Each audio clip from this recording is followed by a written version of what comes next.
Praise the lord. ದೇವರ ಅತಿ ಪರಿಶುದ್ಧ ನಾಮಕ್ಕೆ ಸ್ತೋತ್ರ ಉಂಟಾಗಲಿ. ಈ ಮುಂಜಾನೆಯ ವೇಳೆಯಲ್ಲಿ ದೇವರು ಕೊಡುತ್ತಿರುವಂತಹ ವಾಗ್ದಾನವು ಜ್ಞಾನೋಕ್ತಿಗಳು ಬರೆದ ಪುಸ್ತಕ 28ನೇ ಅಧ್ಯಾಯ 13ನೇ ವಚನವು ಈ ರೀತಿಯ ಗೆಲ್ಲುತ್ತೆ.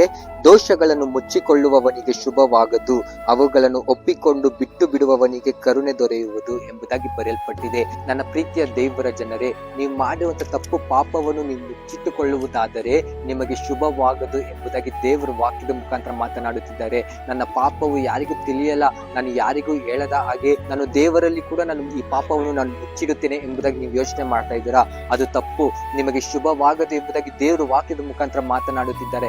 ಹಾಗಾದ್ರೆ ನನಗೆ ಶುಭ ಆಗ್ಬೇಕು ಅಂದ್ರೆ ನಾನು ಏನ್ ಮಾಡ್ಬೇಕೆಂಬುದಾಗಿ ನಾವು ನೋಡುವಾಗ, ನಾವು ಮಾಡಿರುವಂತ ತಪ್ಪು ಪಾಪ ದೋಷವನ್ನು ನಾವು ದೇವರ ಬಳಿಯಲ್ಲಿ ಒಪ್ಪಿಸಿಕೊಟ್ಟು ನಾವು ಪ್ರಾರ್ಥನೆ ಮಾಡಿ ಕ್ಷಮಾಪಣೆಯನ್ನು ಕೇಳಿ ಅದರಂತೆ ನಾವು ನಡೆಯುವಾಗ, ಮತ್ತೆ ಆ ತಪ್ಪು ಪಾಪದ ಕಡೆ ನಾವು ಹೋಗದ ಹಾಗೆ ನಾವು ನಡೆಯುವಾಗ, ದೇವರು ಖಂಡಿತವಾಗಿ ನಿಶ್ಚಯವಾಗಿಯೂ ನಮ್ಮನ್ನು ಆಶೀರ್ವಾದ ಮಾಡುತ್ತಾ ನಮ್ಮ ಕುಟುಂಬಕ್ಕೆ ನಮ್ಮ ಮೇಲೆ ಶುಭವಾಗುವಂತೆ ದೇವರು ಸಹಾಯ ಮಾಡಲು ಆತನು ಶಕ್ತನಾಗಿದ್ದಾನೆ. ಈ ವಾಕ್ಯದ ಪ್ರಕಾರ ನೀವು ನಡೆದುಕೊಳ್ಳಿರಿ, ದೇವರಲ್ಲಿ ನೀವು ಒಪ್ಪಿಸಿಕೊಟ್ಟು ನೀವು ನಡೆಯಿರಿ. God bless you. Have a nice day.